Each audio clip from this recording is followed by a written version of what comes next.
Y'all got time to be laughing and giggling, and we just lost to Central by 3 touchdowns? Everybody on the line right now. Every man, woman, child, or beast on the line immediately.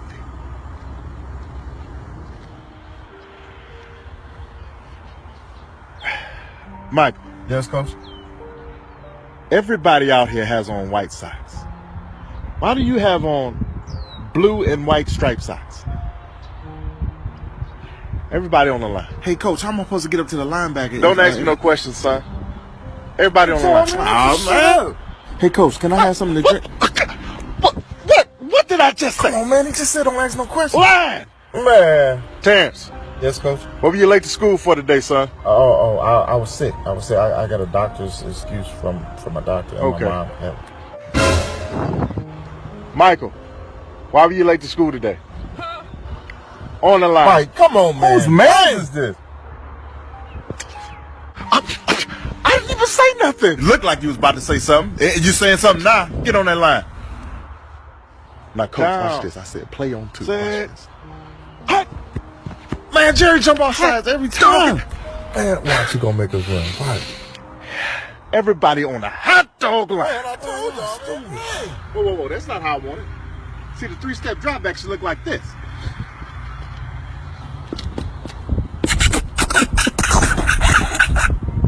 Oh, everybody laughing and keep keying. Let's see how much y'all laugh when y'all get on that line. Everybody on that line. Nope, that's not how I want it. Hey, Coach, sorry I was late. Hey, but I was only late for 1 minute. Only 1 minute, huh? How many players on this team? 63. How many coaches? 10. Now add that up. 73. You took a minute away from 73 people. So, you weren't just a minute late. You were 73 minutes late. And guess what?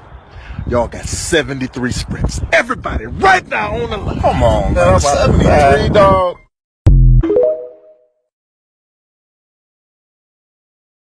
What's up, everybody? It's your boy, Coach Booker, in the building, man. We back live, man. On the lines, man. Right now, man, we just asking for everybody to right now stop what you're doing. Just get on the line. Get on the line, man. We back on the line with your boy, Coach Clark. What up, baby? Let's go, man. In the building. On the line now. Get on the line. 2-point stands, 3-point stands, On the line. 40-yard dash stands. Get on the line. I think that's why everybody coach. Just say that one line. Come on, Get man. on the line.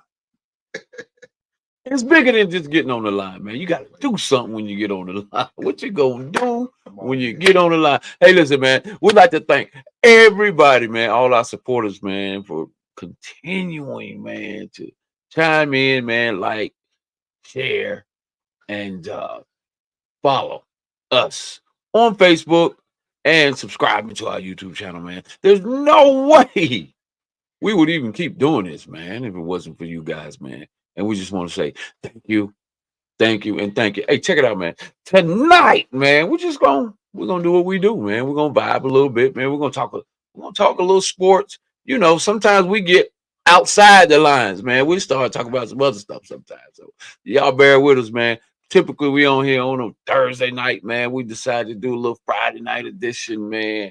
And we got a couple other guys probably gonna chime in. We expecting, Coach Tony C, Coach Hawk.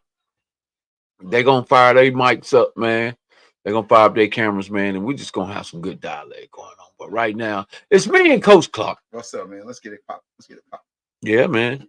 Whoever's out there, man, it's Friday night, man. Y'all ain't doing that, man.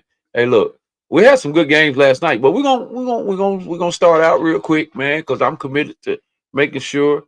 I need my man Coach Washington to call in too. Coach Washington, if you're out there, has anyone seen Coach Washington? He's the head coach for Sedgefield WDA Sports. If he's out there, he took a hiatus. Yeah. Tell them to holler at your boy. Hey man, look, man, watch. We still love you, man. We know you're a good coach. You still got 3 games left, man. Yeah, Come man. on. Don't run now, man. Yeah, man. Come on, Wash. You know we Come on, love you, Wash. bro. Come on, watch. Watch. Watch. Get back on the show now. Get on the show. Yeah, get on the show. Get on the show. But you know, lost 3 in a row. So You done lost? Get back on the show. Nah, I ain't even gonna drag Hey, you. watch. I lost 4 in a row, baby boy. It I- is what it is. I'm It is what it is. I ain't gonna drag you, Wash, like that, man. I'm gonna let you live, man, because you know I know how you feel, man, because you put a lot into this thing. Hey, watch. I know how you feel too, bro. But Yeah. look, it's how you bounce back. You That's go it. for it, coach. Yeah, You man. go for it. Yeah, You man. go for it. Yeah. So listen, man. It went down this weekend. I mean, this week, man. Early this week, we start from the top of the week, man. We had a little middle school football went down Tuesday, just Tuesday.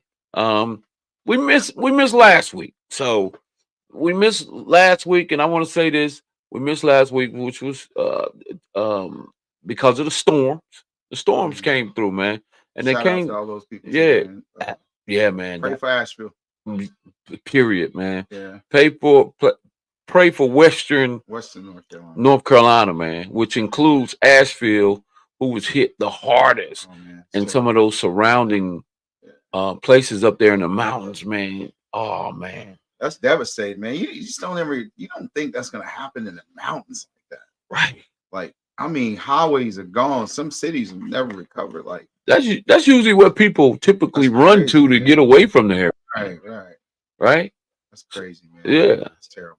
Yeah, that's where people go use, and just really, man. I can't say enough, man, about man how my prayers goes out to those families, man, just being so displaced, right? Like, or not even knowing where your loved ones are, if they survive, because there's like, I think last time I read was 50,000 families without power. So like, so imagine a resident. That's just residents. 240 people, from what I heard. 250 unaccounted for. No, 2,000 unaccounted for. 2,050 dead. That's what I'm saying. Yeah, that's crazy. We're gonna do right now on the lines, man, because I'm very sincere about those families, man, and what happened. I can only imagine if that happens to my family or Coach Clark, to your family, just not knowing where they are and not having a house, power. The things we take for granted. We can complain about so many things, man, but just take that moment. Right now, we're gonna take a moment of silence, and we're just gonna just for those families, man.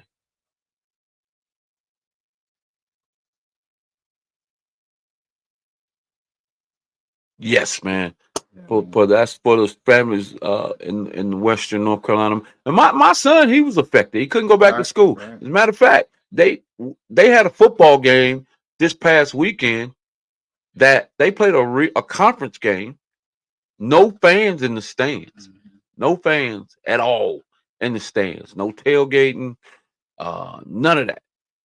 Very that's a different world. Right? It's a different world, man. It's almost like going back to COVID. Oh man, when there was no fans. Yeah, I mean, that's the closest thing we can relate to. The most recent event. Yeah, man. That just think about that, man. How your world can turn, the world can change just that fast. Yeah, right. Just like that. That's why I think, and I think we're gonna get on track here, but that's why I just think, man, people gotta love, man. People gotta love, man, and appreciate people, man, and be very humble, and be committed, man, to saying good morning sometimes, giving somebody a hug. You never know, calling somebody that you hadn't talked to, maybe somebody you had beef with, but it was silly beef, and you just like, man, this is petty, man. Really, you just never know, man. Man, I was listening to one of the artists I listened to, Eckhart Tolle, and one of the things he was talking about is how we so busy right now that we spend more time thinking about what happened past. We spend most of our present worrying about past tense. Right. And if we're not worried about the past, we worry about what's going to happen next, but we never live now. Wow. We don't live in the present. And you miss so much. So, one of the things he suggests is like when you next time you're in your car, just don't turn the music on, don't do nothing. Just observe when you're driving. You'll start seeing things that you pass by every single day that you don't notice because you're so busy listening to the radio, checking your phone. Yeah. You know what I'm saying? Yeah. You pass by things hundreds of times a week in your daily travel, right? And you don't notice them because you're so busy. But you'll discover so much more if you just appreciate right now. Right now. That's the only time. Awesome. That's the only time you're living. It's right now. It's right now. Yeah. Yeah. That's an awesome word, man. And like I said earlier, man, we was gonna have some guys to join us. Wait a minute. Wait a minute. Oh, what? Wait a minute. Wait a minute. Wait a minute, man. I think it's a bird. It's a plane. No. It's not a plane. It's my man, Coach. Oh, yes, sir. The biggest city in the state. One of the baddest recruiters in the doggone. I'm gonna put him in the country. One of those. Man. If you want to go, because he can walk into Alabama right now and walk on the Alabama sideline and dap up the new coach. Right. And be like, I got you some dogs. I got some dogs in the bleachers. Yeah, some boys on the sideline. Yeah, they keep them. Mm-hmm. They keep them. Good man to know, kids. Good man to know, man. Listen, he getting them from JUCO. He getting them from high school. He getting them from everywhere. If you want your boy to get in school, at least get a chance. At least get a fair chance and some knowledge on at least how to get there. Right? Tap into my man, Chris Hawk, man. What's up, Coach? What's up, fellas? How y'all doing, man? Good, brother. Good to be off on a Friday night. I know, man. Knowing that you put it in the bag Thursday night. Yeah, yes, y'all wouldn't got. You lying about this? Y'all wouldn't got that money. Yeah, boy. Y'all wouldn't got that money, man. All right, I see y'all. I see y'all, man. I'm watching y'all, man. I don't want no stuff. Well, we got tough for next Friday. We got to get our minds focused on that one. Yep. 48 hours, baby. Time to get back to 48 hours. Yep. And y'all back at it. That's it. No, we. Yeah. What happened? 48 hours is over. It's over. All right. Actually, we don't care for right now, to be honest, bro. Yep. It's usually 48 hours, but now this time, we had to do 24 this time. About 12, yeah. We had to do about 12 this time. Hey, it's time to get to it. Hey, listen real quick, man. We're gonna get part of this thing over with. Where my boy Tony C at, man? Somebody hit him up. See where he is. Man, dude, running the streets, man. No, man, not that street life. Not Tony C, man. Come on. Agent every day. Suck a jacket. That boy Tony C. Not Tony C. Yeah, he came with us. Charlotte version of Ocho Cinco. What? That dude funny, man. I'm gonna go through something real quick, man, and then we're gonna move forward, man. I gotta talk to my boy this week, man. Right now, we're gonna make this real brief. You know, middle school football, man, going down. Hey, look, man. I want y'all boys out there, man. Respect this middle school. All y'all high school coaches, I'll be talking to y'all, man. Y'all better respect what's going on in middle school football. These are y'all boys, right? Oh, we noticing that, bro. Hey, you got our attention, man. Oh yeah. These are y'all boys, man. These schools that you see up here feed into all the high school athletes. I went to a high school football game last night, and I know all these kids the kids that I was watching. I remember them playing at a lot of these middle schools. So don't get it twisted, man. Y'all need Right. to show some love to the middle school football teams, man. These guys are grinding, and hey, man, they grinding for y'all, man. They want to be there. They want to be at Butler. They want to be at Chambers. They want to be at Weddington. They want to be at all these high schools, the Creek, and all of that. They want to make it, bro. So the more you guys tap into them, man, and then you know, families are always in position to move, man. Them darn, hey, people be up selling that. You never know. People moving, selling houses, What rent they got to do? the apartment Right. is up, the house lease is up, man. They looking to move, man. And just think about it. If they met some of these high school coaches that done tapped in, they're like, shoot, let's move over in this area so he can go to Yep. this high school or They that high doing it school. too, bro. Trust me, they doing it. They doing it, man. They met somebody like a Coach Clark, Coach Hawk. You know what I'm saying? Oh, who's this stranger? But anyway, man, you gotta tap in. Who in the world just okay. All right. Hold on. Hold on, I got choked up. What? What? Man, I done got a little choked up, man. That boy There he is. got the stick out. Listen, man. I don't have to pull over on the road so I can join in this thing. Hey, somebody bring me some tissue, man. Hey, I don't have a rough couple weeks, boy. I've been trying to get my thing back on track. I got a little. You gonna make boy? You almost made me cry when I saw you pop on the screen, man. I thought we had lost you, man. Somebody. Hey, I had to get back in motion. We got some beat going. Hey, watch. Look like you came on symbolic, like you want all the smoke. I don't want no smoke, man. I'm trying You to came in blowing smoke, watch. Hey, I got smoke. Watch, man. You listen, man. Everybody, Coach Washington in the building, man. He pulled over. Be one. We finally got Wash back, man. I ain't talked to him since week 2. But anyway, I ain't talked to him since week 2. He was doing. Yeah.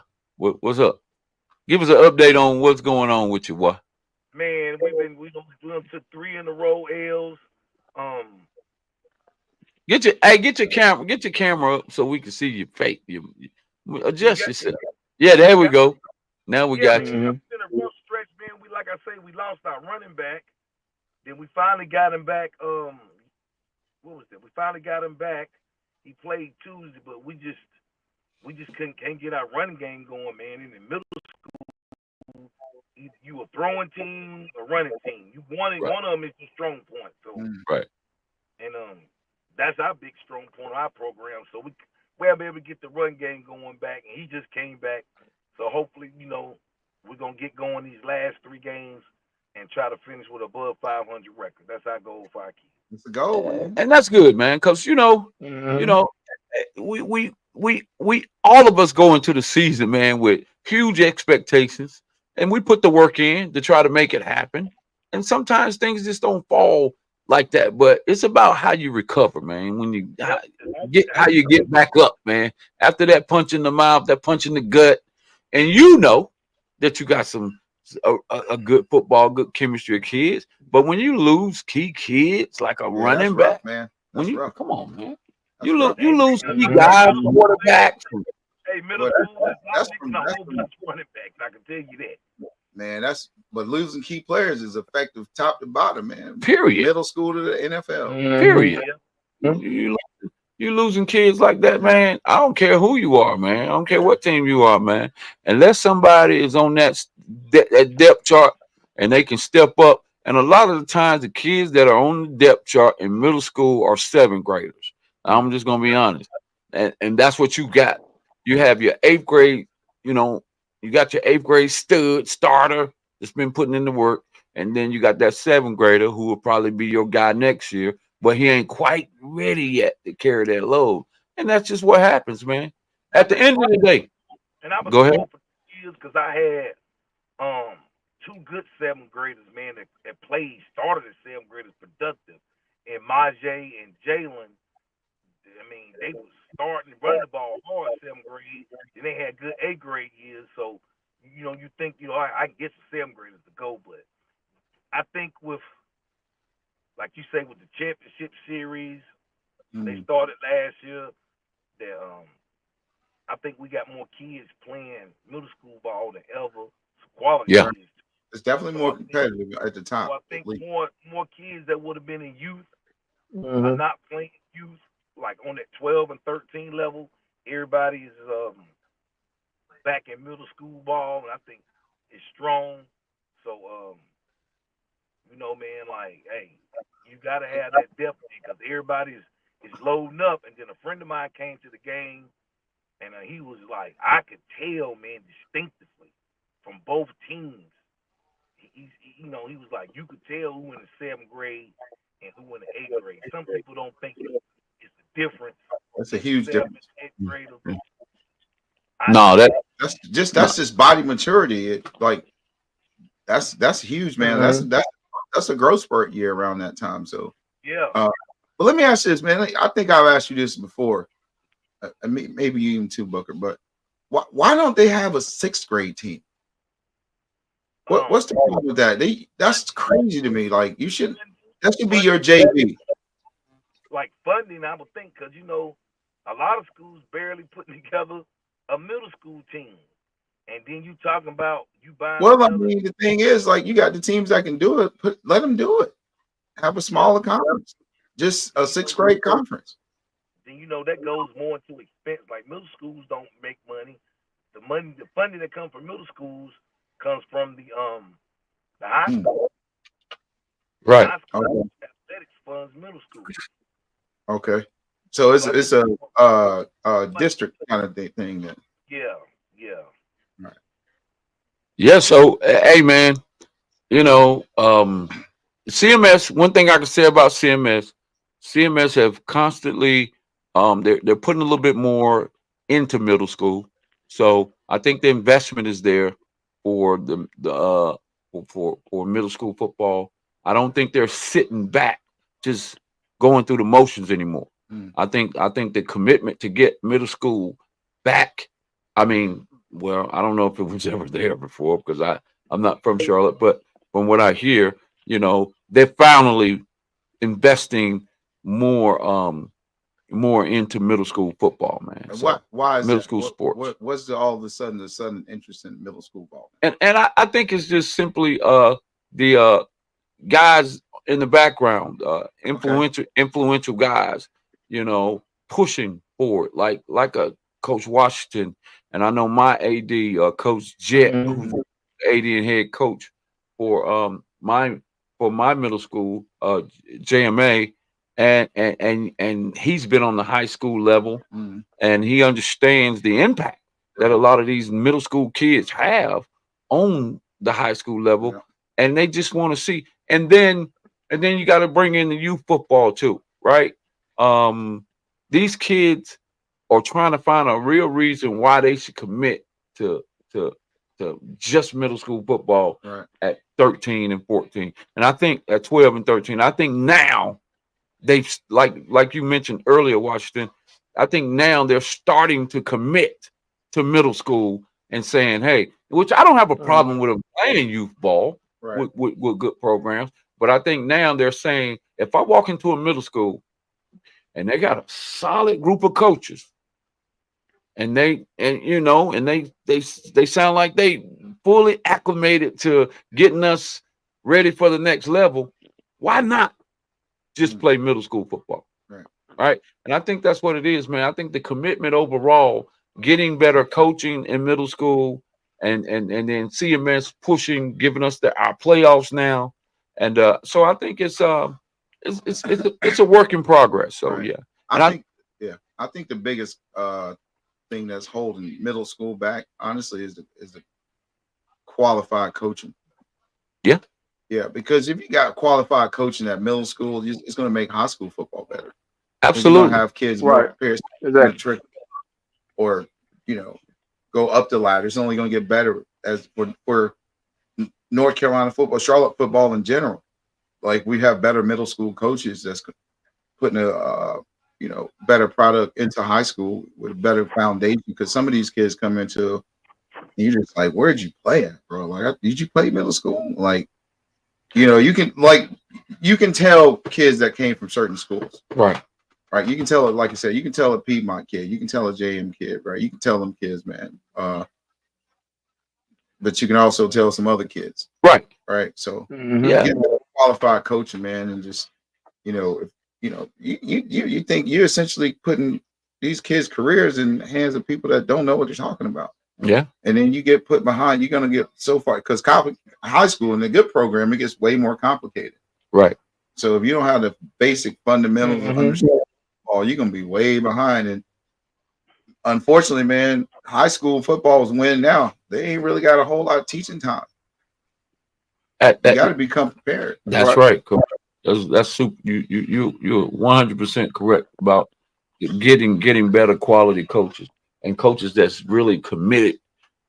You know what? It's really, are you committed to the game? Mm-hmm. Are you really committed to seeing a kid, seeing it through to a kid from 6th grade, even though the 6th graders can't play, but they training in the off season, from 6th grade, 7th grade, and 8th grade. Are you committed to their development? Like, are you committed to putting the time in? Because that's what it takes, man. Mm-hmm. As I do this, man, are you committed to those 5-6 days a week to getting that kid better? Do you have enough?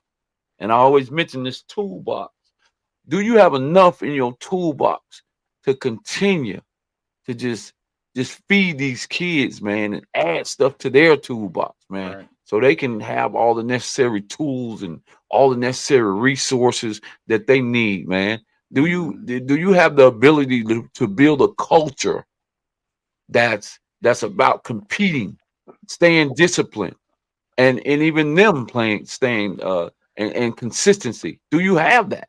Right? You want to say it ain't about the wins and the losses. Of course, you want to win, but right now, the state of youth, middle school football is right now. It's about building those cultures, right? And building and creating a mindset that makes a kid want to play middle school football, and they can't wait to get to a high school football field.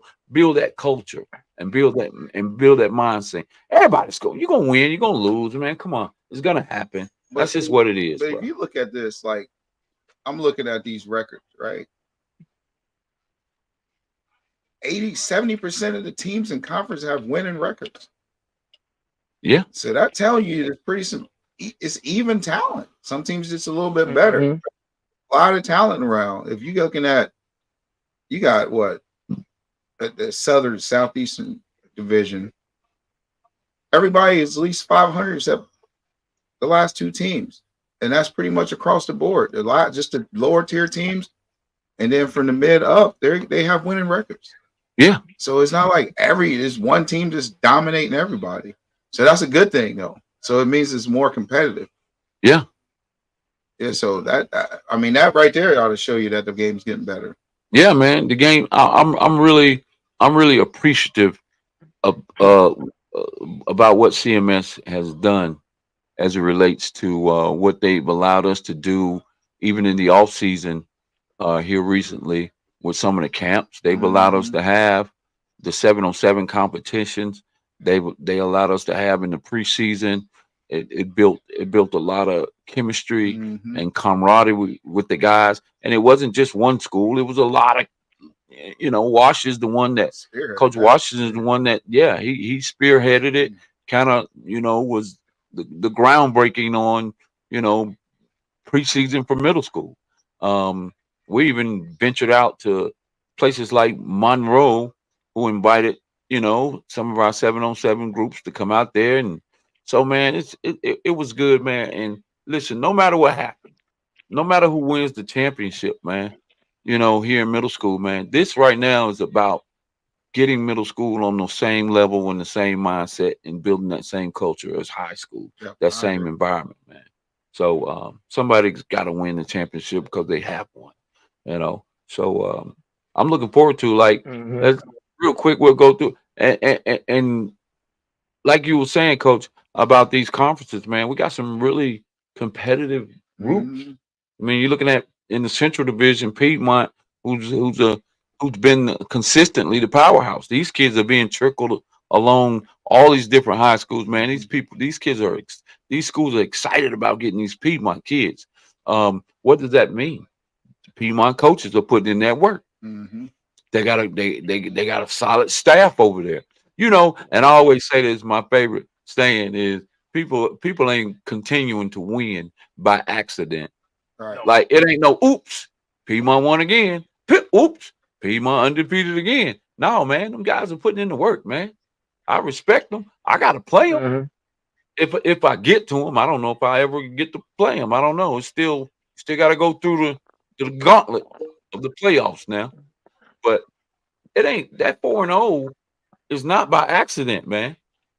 Them guys putting in the work, Right. defending champs. Randolph over there, they battling. They just lost to Piedmont, I think, last week. Twin, right? And I wasn't The too big sure about that the, matchup. yeah, I knew that was gonna happen. You I did. knew that they were.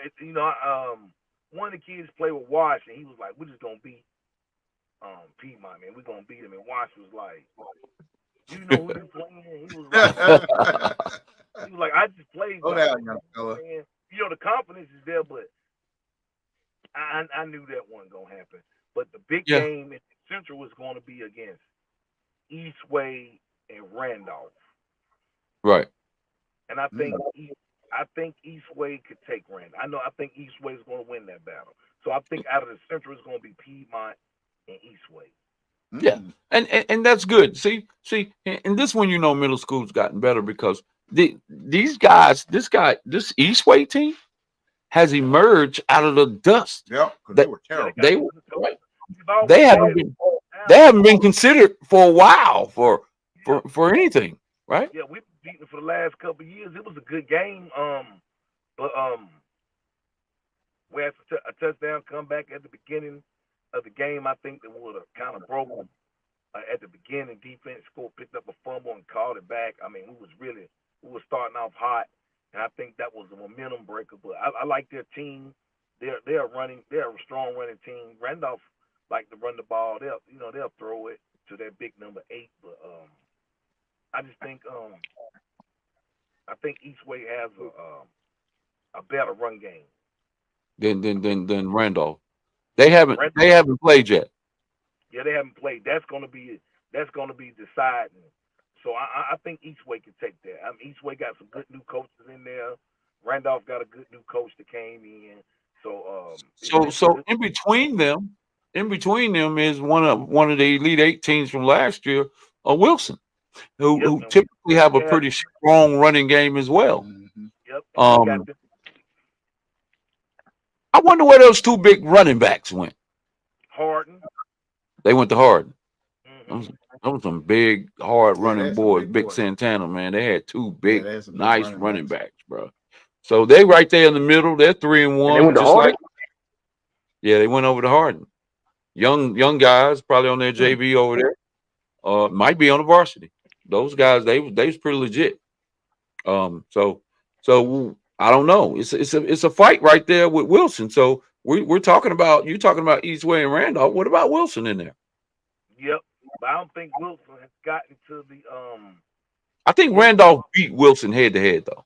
Yep, and First then one was I don't think Wilson has played Eastway or Piedmont. oh yeah, that could change some things. Yep, that's Yeah, what I'm saying.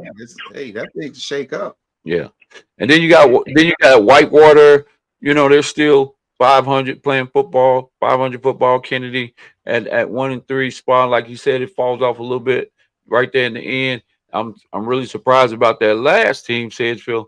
Uh, I'm pleasant. I'm really surprised. Like yeah. everybody is. You Coach. ain't the only Everybody. one. I'm shocked too. But like I told my kids, man, win the last 3. We win it. We'll take the season with a winning record 4-3. We can live with that and get ready for next year. But our goal is just to one game at a time, get back on track. Now we got our running back. Right. got a game Yeah, plan. man. So We'll get. with, I told my kids we just got to get back on track and win these last 3 games, man, and position ourselves not to be at the bottom. So, and we can do that. You know, it'll be a good season.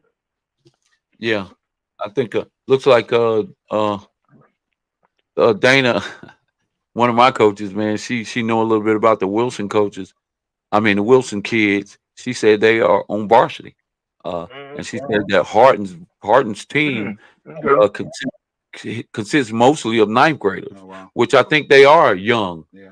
and which is great, man. And I love it when a high school, let those young boys get in there, regardless of them being on the field with some experienced players, man. If you can play, you can play Mm-hmm. on that level. You can play on that Oh level, yeah. and getting in there Oh yeah. in the ninth grade, getting in there in the ninth grade, Mm-hmm. man, getting that opportunity in the ninth grade. Can you imagine what their careers could potentially be Right. if they get the right support staff around them and continue that development Right. that from ninth grade, like Mm-hmm. that body changing Yep. and getting into that high school body. Them was some really big. Just imagine them 2 big running backs from Wilson Yeah, that last was year huge, man. getting some muscle and getting that good lean muscle.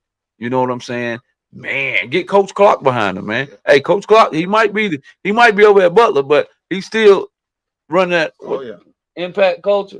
That's right. Right. So yeah, Yeah. he get you right if Right. you want Right. to get right. So But the key yeah, to that's And going to then I be think Harden had a coaching change. I players going think to he be there. snapped It's with going their to be coach. just that. That's going to be the key facts. for that Harden program. You just have a Yeah, I think consistent. they had a coaching change with the head coach. So I don't know Exactly. what went on That's what I'm with that. saying. That's my point exactly. Yeah. So you can have the Oh yeah. kids, but if you get in 4 different languages in 4 years, man, it's going to be hard to win. Yeah. Yeah, that's pretty tough. That's pretty Yeah. tough. Coaching changes. It happened. Yeah. You don't know exactly why. Is it because you're losing? Is it because you're just not connected? You're just not the guy that they thought you were? Hey, sometimes you got to pull them coaches out of there. I'm sorry. Hey, man, I want everybody to keep their job. Yeah. I was But in management. um, Hey, you can't keep but everybody. last time oh my bad. Go ahead. You good? Yeah. We all know last time Harden won with Crouch and all them. They played the ninth grade. Their team for ninth graders got beat a lot, but then you see what happened when they got 11th grade. They were Mhm. like unstoppable. You know what I'm saying? Yeah. Right. Yeah, that's what I'm saying. You got to have a consistent coaching staff that understand that you're going to have to take these losses. Mm-hmm. And so that was my whole thing, Right. going back to Garinger, man. It was like I knew I was going to come in what I was coming into, but if we can build a solid program with some young kids and just take our lumps for a couple years, man, by the Mm-hmm. time seniors, Yeah. I thought things you, change. based on the Right. So conversation. Based on the conversation me and you had about Garinger, man, I thought Garinger, you guys are gonna get in there and kind of make some type of change, get a couple wins, but we know what you got to have a good support staff around you. Just put it that way, you know what I mean. But the key word, mm-hmm. all this is about consistency, man. Absolutely. So listen, we're gonna go through the northern division right now. J.M. Alexander, rolling pretty good. Hey man, you might you got to let Washington do that division. Washington talk about him. Yeah, go ahead. I mean, yeah, you're gonna be a little biased. yeah, nah, I mean, Okay. Well, let me check yeah, it out. 'Cause Washington. Go ahead, Wash. I'm on my sales, so y'all got to give me the record. I know It- JM is 4-0. Who's second? Coolwood, who beat Ranson 6-0 this week. They beat them 6-0. They So beat they're Ranson. 4-0? They 3-1. 3-1. Okay, now you made that call a couple weeks ago that you I thought did. Cool was going to take it. And who's third in that conference? Ranson is still. You got James Martin. That's 3-1. Ranson is 2-2. Then you got Bailey. Then you got Ridge Road. Bailey 2-2. Ridge Road 2-2. Then you got Bradley and K8 Norfolk. So they can only at the end of the day, they can only take two up. So basically, Coolwood could win out, but that third and fourth, I know it don't matter. Ridge Road they lost to Ranson, and they also lost to JM. So they're Yeah. kind of out of it. And who's third in that conference? You say Bailey? Third is J.M. Alexander, Coolwood, and Ransom right now, and then behind them is I think how's that? actually James Martin Should be is in third. front of Ransom. So Unless that's correction on unless that. they had two Yeah. out of conference. Yeah, games or something. no, they didn't. James Martin is in front of Ransom. So it's J.M. Coolwood. No, it's J.M. Alexander, Coolwood, and then James Martin. Yeah. Okay, Then, so it's gonna come down. So Coolwood's kind of, if they keep going, they lock. But as you know, y'all kind of. yeah, You broke out. we lost you right there, Wash, as you were speaking. Yeah. We lost your sound, Coach Washington. We lost your sound.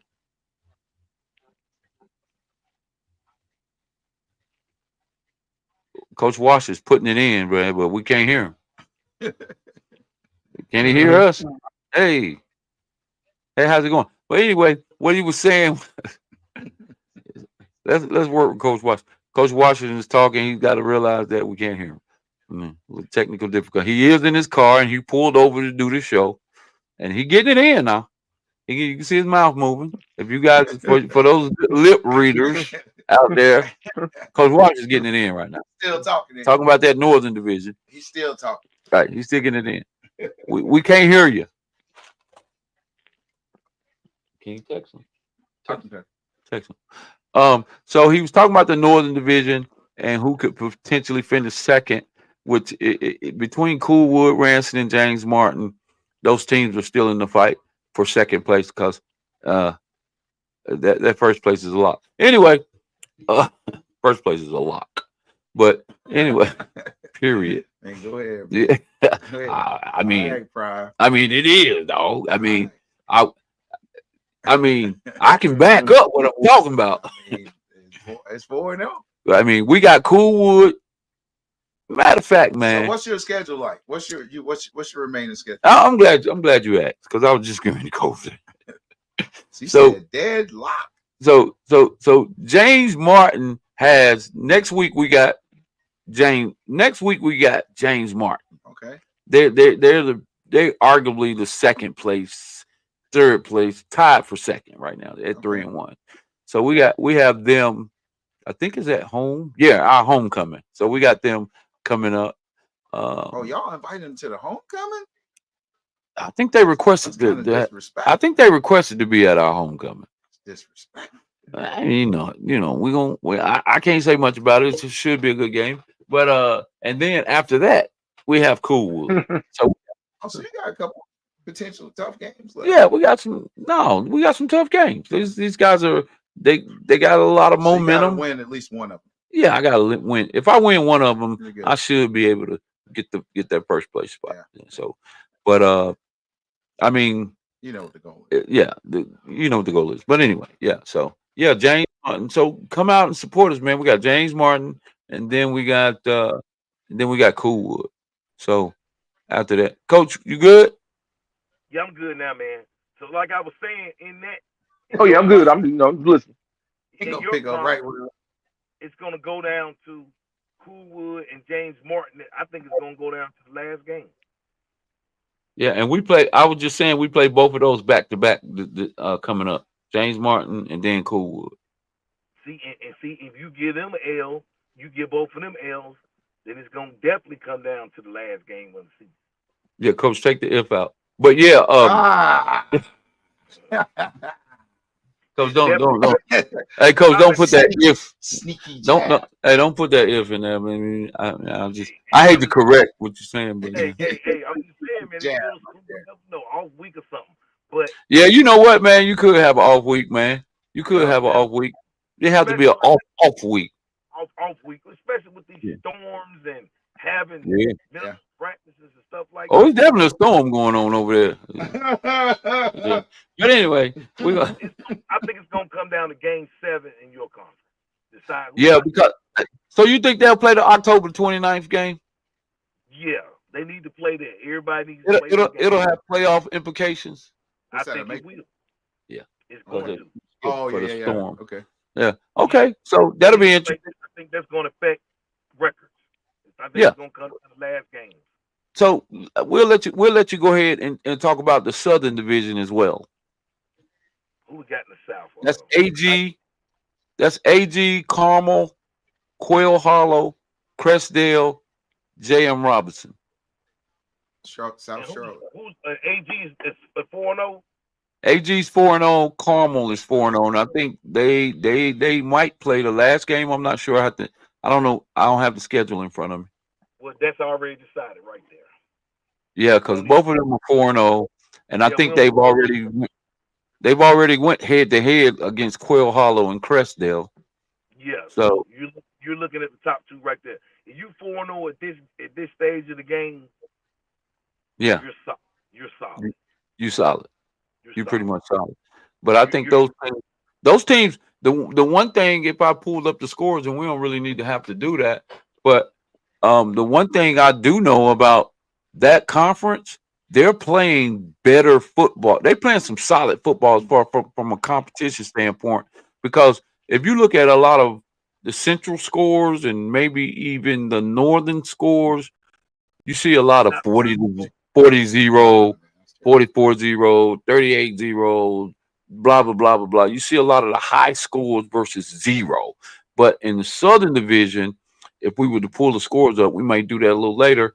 But you see AG and Carmel and Quail Hollow and Crestdale and all them guys and J.M. Robinson, they playing like one touchdown games, like 27-20, you know, 16-14. Yeah, tight games, more competitive games. Yeah, so they playing, they going, they going for it, man. So that's a real competitive, actually, division that we really can't sleep on as we move towards the Elite Eight. So we're gonna see. What about that Eastern Division? Who do we have in the East? We got Northridge, Mint Hill, Northeast, McClintock, Albemarle, Cochran, KH. McClintock record is what? McClintock is now 2-1 in the conference. They're 2-2 overall with the one. I wonder who beat McClintock. Was that JM? Out of conference. Northridge beat them 44-12. No, they beat them 40-12. Well, I'm gonna go with McClintock because I knew after we played them, I said they're gonna get rolling. So I think it's going to be Northridge and McClintock. I don't think nobody else gonna beat them. Right. That's a nice size team over there. They got some nice size. You got Mint Hill at 3-1 and North East at 3-1. I can't take out Knox. Woo. Who's that? Mint Hill? Yeah, that's Mint Hill. So yeah, they're 3-1 and they're Elite Eight from last season. And who beat them? Who McClintock? I mean, Mint Hill lost to who? I think Mint Hill lost to Northridge. Northridge. Yeah. So Northridge don't beat both McClintock and Mint Hill. Ooh, I wonder when they're gonna play each other. I wonder what that schedule look like. McClintock and Mint Hill. Yeah, that's gonna be the deciding factor. That head to head right there. Yeah, for the second place. For the second place, yeah. Yeah. So right now, this week, my Elite Eight on the lines, Elite Eight that we posted was Piedmont, Randolph. No. We posted Piedmont, Eastway. Yep, that sounds about right. Piedmont, Eastway, and then we had AG and Carmel, and we had J.M. Alexander and Coolwood, and then we had Northridge and McClintock as the Elite Eight. Yeah, that sounds good because that it's gonna come down to whenever they play each other, McClintock and Mint Hill. I'm excited about this playoff. That was some good football last year. Yep, but I still think it's gonna come down to the last two games, that last game of the season, especially in the other conferences. You got kids, teams that haven't played each other, so yeah, I think the last two games of the season are going to be deciding factors. Yeah, that's what it looks like it's going to come down to for those second place games. Man, I wish I could see some of them. I hate we all play on the same exact day at the same exact time. Yeah, get your scout film out. Who do y'all play next week? We play James Martin. who could arguably show up as the number 2 as well. So it's James between Martin James Martin, Ranson, and Coolwood for that second spot. and James Martin, they have one loss. You say? They only lost to Ranson. No, Ooh, yeah, they lost to Ranson. y'all give them 2. Ooh. Yeah, they're gonna take 2. Well, I don't know. I don't know what might happen. Don't come So down they to them got playing. record comes down to points. It comes down to points. Comes down. Points for or points. Well, the first thing it's gonna come down to is the head-to-head matchup. Who beat who, right? Okay. And then it's gonna come down to points Mhm. against. Points If it's still a tie, then it'd be points for. All right. Yeah. So that's how it come down to it. So that's why it's important to Run them numbers, boy. run them numbers. You gotta run them numbers. Yeah. Yes, sir. Yeah. I mean, yeah. Gotta get a fast. It's all about a fast start, man. Facts. Fast start, man. Get that fast start. Put them numbers up. Not that I don't try to blow teams out, bro. Man, come on. No, I believe I in don't. it. I don't, man. I You know run. what? I believe You in believe? that. You believe in blowing them out Yeah. if you can. Yeah, You get got going right early. Points, baby. Get your stuff going early, and then that way you can get your 2s and maybe your 3s in the game, and give them the spiel. Don't fall off. Yeah. Get them going. So Right, they'll get them live bullets, and then Yep. by the end of the season, something happens. You can plug somebody in. They ready to go. Yeah, man. They You won't only be can get near that that like playing time. action. You only can get Yeah. your 2, 3s playing.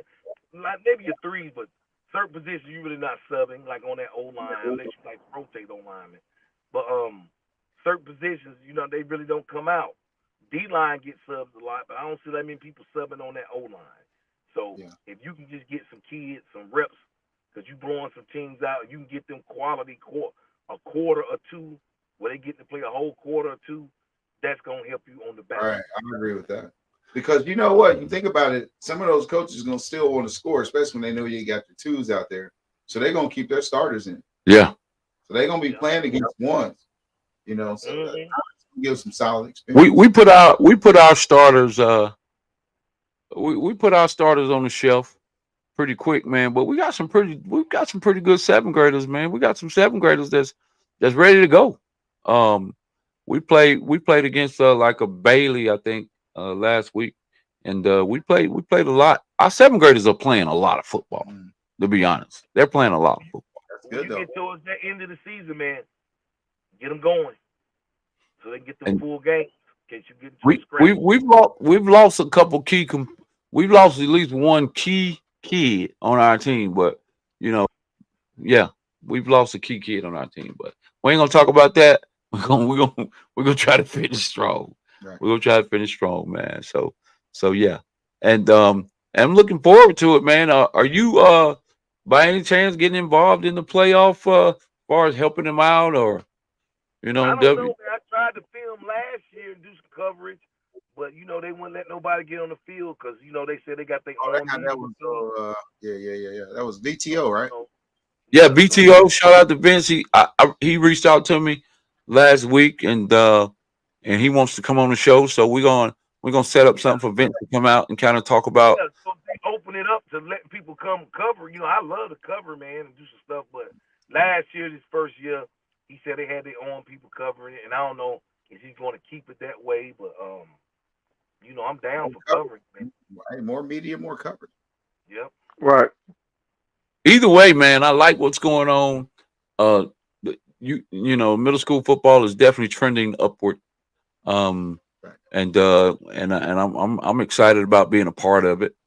And so we'll just keep it moving and Wash. I mean, dog, finish strong, like you said, man. Finish strong. And stay involved in what's going on, man, because you kind of the face of these middle school camps Yeah, and I stuff. got some stuff going with the 7-on-7, and then I want to do some other stuff besides 7-on-7, but I don't want to put that out there now. Somebody might want to jump on that, but we still want to try to get that all conference team going. Those all guys making the all conference, yeah. Yeah, we need to get on that, and then I want to do some other stuff in the summer besides the 7-on-7. I got some other stuff I would like to try this summer. So we'll talk about that a Well, little later. you got something up your sleeve, man. Now, usually when you have some stuff up your sleeve, man, it usually, I mean, hey, they usually turn out pretty good. Yep. Yep. I got some new stuff I want to implement because 7-on-7 was good for my team, but I think I need more. I need more football. Real 7-on-7 is. You talking? Hey, no, don't tell us. Yeah, go ahead. Keep it to Keep you I'm ready. keeping to myself, but I got Hey, some stuff I want to implement over the summer. But I just my had a I don't have some kids quit. Just quit. They done. I had a kid quit, and I couldn't believe he quit because he didn't make the team last year, and we're giving him quality playing time. And I had like 3 of them to say they don't quit, and I'm like, I'm thinking to myself as a coach, if you was on any other middle school team, you wouldn't get. I'm as not much playing time, yeah. wouldn't even got a Man, you chance. know what the problem is, man? I'm gonna tell you what the problem is. It ain't And just I middle ain't school. talking about no stud type. I'm not knocking kids, but I'm not talking about like stud type kids. Like Right. man, I'm talking about kids. You like, hey, you need to It's- be finishing. Right. Yeah. But you know what it is, man? And it's even at the high school, a lot of these kids just don't love football. There you go. Yeah, I believe They don't love it. They don't love it, bro. All they want to do is get content. Right. Right. They want to make Right. videos, make videos, and man, they don't love football, man. They like the ideal of it and being on the putting certain jerseys on certain schools, but they don't really love football, man. And that's the problem, man. You don't see a lot of kids that love it. I'm talking about loving all of it, bro. The practice, the film, all of it. The process. The whole process. It's not a lot of kids that love it, man. Don't quit. You trying to get better and you gonna quit, but then I'm realizing to myself, some of these kids, this is it for them. You're not gonna play on the next level. Some kids. And if a coach was to reach out to, I tell kids, man, you better be all in because I'm all in with you. So Right. I don't hate on kids and try to knock no kid from moving on, but I tell some kids, you better not hope a coach acts like you. Right. Right. You know what I'm saying? That- You better hope a coach say, what about that kid? And I don't try to knock kids, but I'm like, you got to be loyal, man, to the people loyal with you and give you opportunity. I mean, if you just go up and quit, man, I mean, how you going to make it? I'm just talking about in life now, like. Yeah, because that's the easiest thing. The easiest thing to do is to quit, right? That's not hard at all. Easy. Yeah, it's very easy. It don't take no effort. And then you got to think about let's keep it real. You got to think about the support staff behind them. Like, are you good with that? my son. Don't let you just quit. And you getting a good opportunity to play. Like the kid wasn't like he wasn't playing.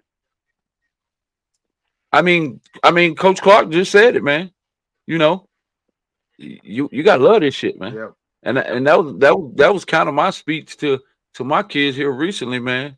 We having some bad days and they out there BSing around, man. And we got a target on our back, man. People coming out after us, man.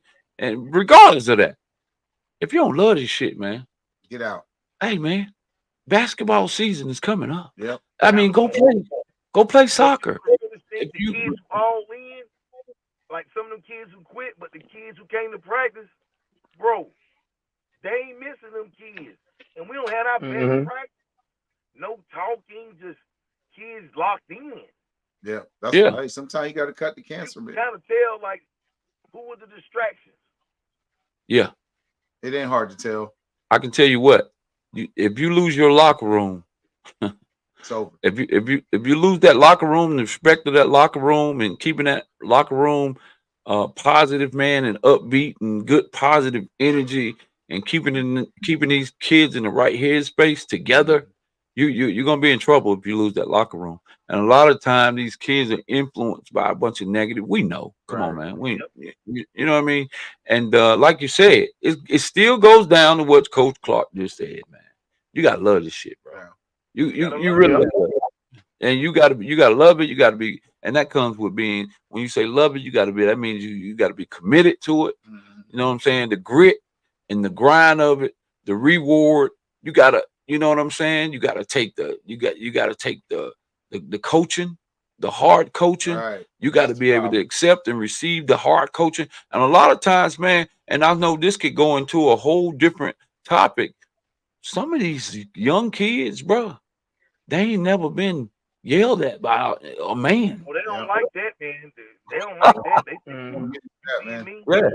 Yeah. They think you Yeah, being mean. that's a You like tell you them said, to get that's a off. You horrible can't remember your plays. They think you be really being mean. One kid told me, you can't keep handling me like that. I said, well, do what you're supposed to do, and I handle you better, bro. But I said, if Yeah. you can't take me, there's no way you're going to play in high school. Right. I said, Nope. they're not holding your hands. They got 10 running backs. They got 30 wide receivers. Nobody, it's next man up. Yep. Boy, I try to tell my kids, man, if you can't handle what's going on here, bro, Well, you in trouble. this shit intensifies. When it gets Yeah. from here to some of these high schools, man, hey man, the violence and the brutal You gonna get treatment cussed. and the You gonna get competition, cussed out. all that shit intensifies. So, man, if you can't take what's going on right now on a middle school football field, my guy. Bro, it ain't even the I'm high telling you, man, coaches gonna talk. maybe high school coaches don't yell and fuss. Maybe high school coaches Shit. don't change. Maybe they're not Look at the cussing. one right now. Get your ass That's off the field if you not don't know cussing. your play. Hawk and Flendo, y'all can tell me. I don't know. I don't Man, think I'll that maybe cut your ass out in a hand heartbeat. on Oh yeah.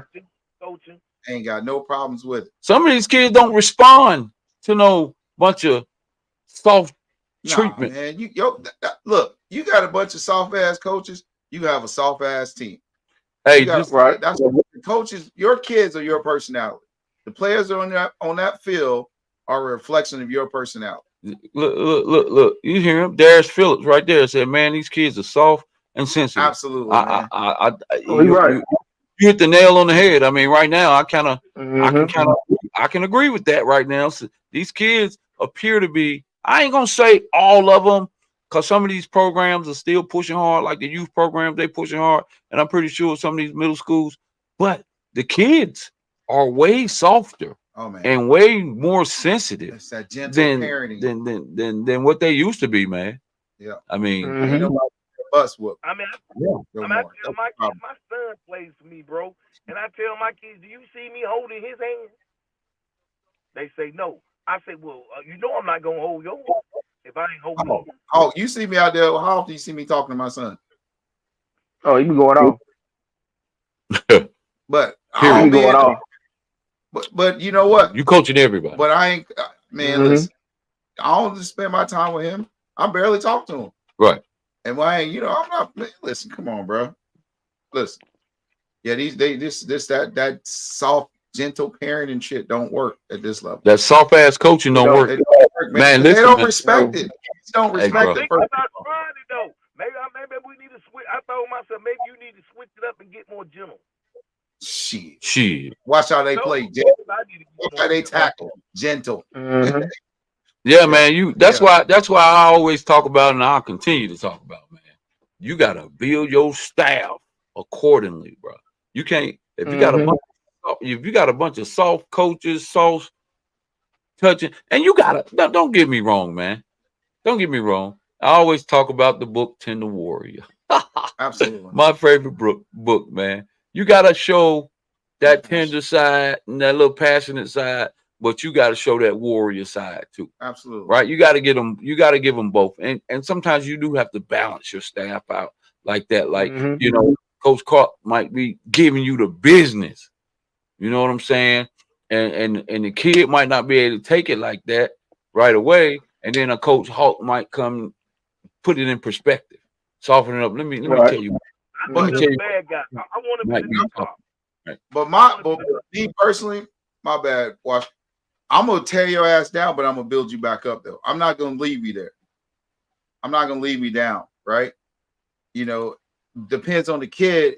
My approach might be different, but the message is gonna be the same. And it ain't gonna be always gentle. But you know what I'm saying? I know if there's a kid I need to compliment first before I chastise. Right. But I also know there's a kid I can go ahead and dig right in him, and all I'm gonna get is yes, sir, and it's over with. And then at the end of the day, part of coaching is definitely knowing your personnel, learning the personalities, and you can't coach every single kid. You can, but at some point you gotta circle back. At some point you gotta circle back and kind of talk to that kid and say, hey, listen, kid, blah blah blah. If I wasn't talking to you, if I wasn't yelling at you, right, then I probably you probably it's probably worse. Right. It's probably if I'm not talking to you, man, and if I'm not yelling at you and I'm not talking to you, man, and I'm not coming at you hard, I stop believing. Then, bro, you're gonna get lost in the sauce. Yeah. But if I'm yelling at you and I'm pushing you hard, you know what I'm saying? Because my main thing is, how do you unlock what's inside of the kid? You got to unlock.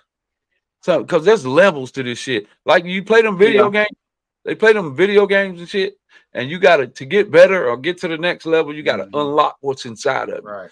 You know what I'm saying? So at some point, that coach is trying to unlock some of that your potential. You gotta unlock it. You gotta bring it out. And some of them kids appreciate it because you hear them.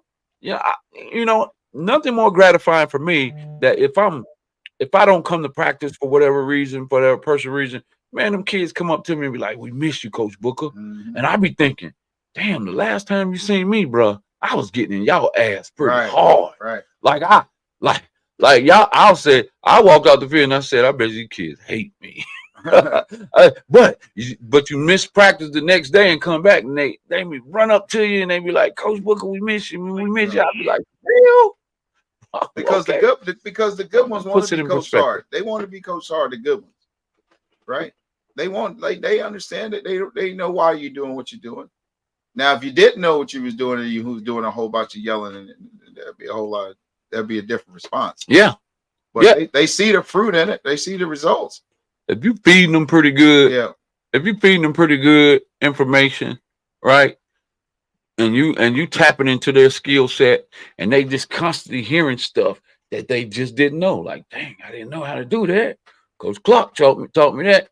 Well, I didn't know how to do that. Well, Coach Washington taught me. If they constantly being fed, and then bro, they gonna accept that coaching and that hard coaching sometimes, So I think Dana, let me see what she said. She said, I hate to say it, but some kids you just can't coach. Hey man, hey, now I'm gonna tell you something, and I'm gonna tell you something that is 100% true. And when you become that kid, boy, it follows your ass from not just you football, middle school football. If you think you can take that shit to high school football, you dead wrong. If you're not a coachable kid, you're gonna find out pretty quick that these coaches ain't taking that. Well, I don't deal with no non-coach. If you can't be coached, bro. Right. They say non-coachable kids become unemployed adults. There it is. Can't follow instructions. Take anything. Fellas, I gotta get out of here, man. I gotta get on out of here. But you'll see me from here on out every week. All right, man. Hey, look, hold on, Wash. All right, B-Wash. Just notice up, Wash. Now, how you got moving somebody with a dress shirt on? Hey, man. I had I just thought about that. I can't shirt. He came straight from work. Straight from work. I told her I'm retired. You gonna move. You better play some movies.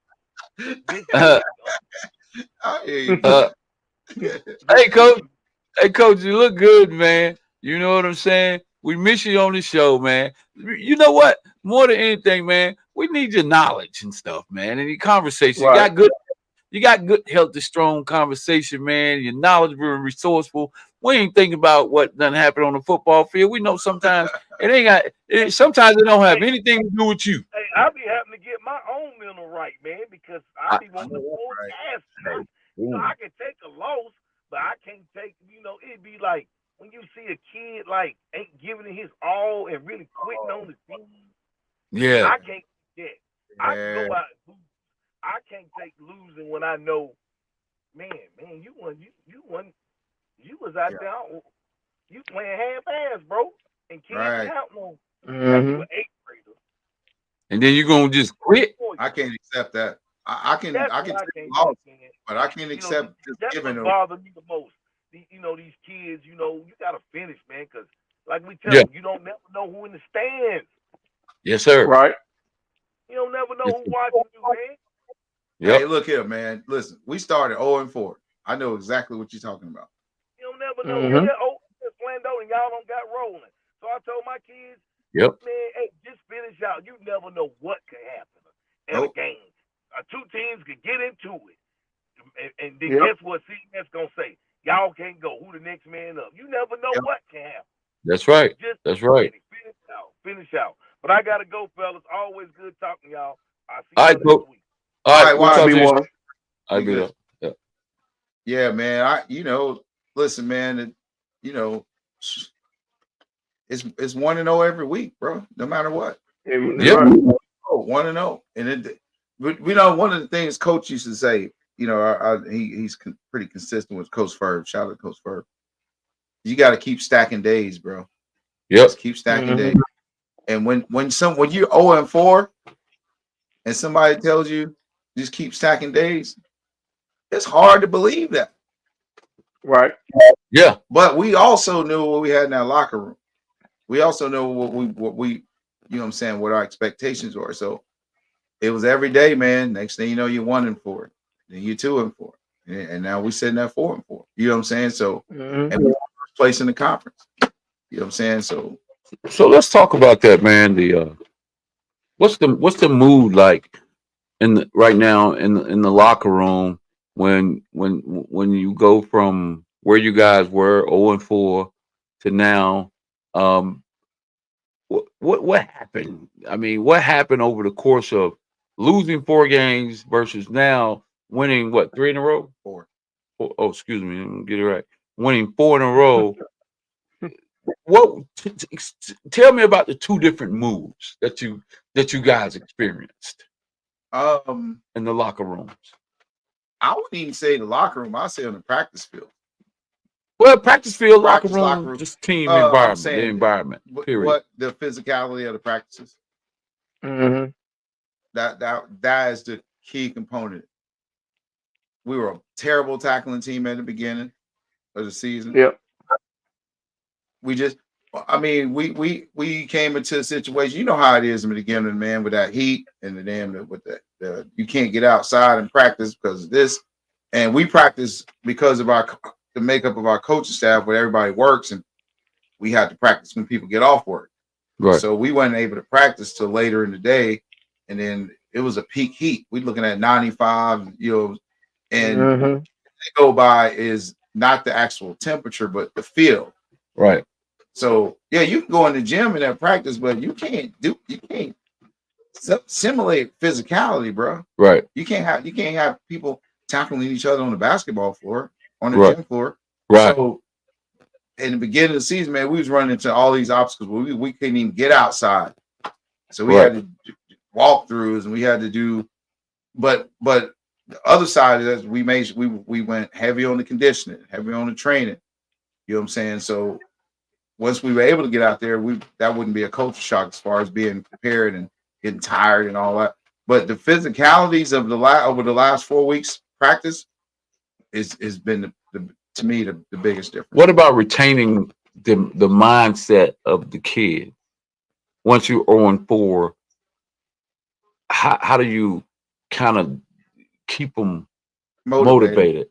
Because And how do you get them what's the buy-in? How did you get them to continue to buy into what it is, that you guys were trying to transition to as far as the Butler well, we just had to keep history? instilling in them that, listen, man, we know what we have. We know what we're trying to do. Understand this. You basically have a brand new team when you bring a new coach in. No matter if they played together before, right? 3 years. This is a whole new system, right? So that's acclimation. And then when you lose in that practice time, and then on top of that, lot of injuries. I don't think our quarterbacks played 2 games this year, right? Starting Mhm. we a lot of key injuries in a lot of places. Still have some injuries that people aren't back from yet, right? We lost one of our, one of the biggest leaders on our field. We lost him for the season, right? Jeremy, he's a huge leader in that locker room, Right. Mhm. But the language and the lingo, and then the coach finally was able to come in and be more consistent. He was our OC was coming in, when he could. He didn't live in Charlotte, so now he's here, right? Now he's able to work with the guys every day, and they hearing his voice, and and now you get the wins, even though like our first win was against not such great competition, but getting that win changes things. Anytime you get that dub. Anytime you get a W, man, the mood change. They say winning cures everything. Yeah. And then you go back and look at it, and they understand that we played the state champion and 2 semifinals, right? And the state champions, I mean, they got away from us, but we weren't out of it, and we were a drop pass away from beating South Carolina. Yeah. Definitely. So it wasn't like the first game. Listen, that was just a disaster, right? We were culture shock, right? Again, brand new football program, not program, but system, brand new defense, new coaches, all that. Either way, we kept believing, we kept plugging away, we kept on understanding the things we were doing great and just fixing the things that we weren't doing great. And the things that we weren't doing great was tackling. Basic fundamental stuff. Fundamental football. And once we were able to get outside and get physical and do the things we need to do to ensure those, we clean up those areas. And then the attitudes changed. Right.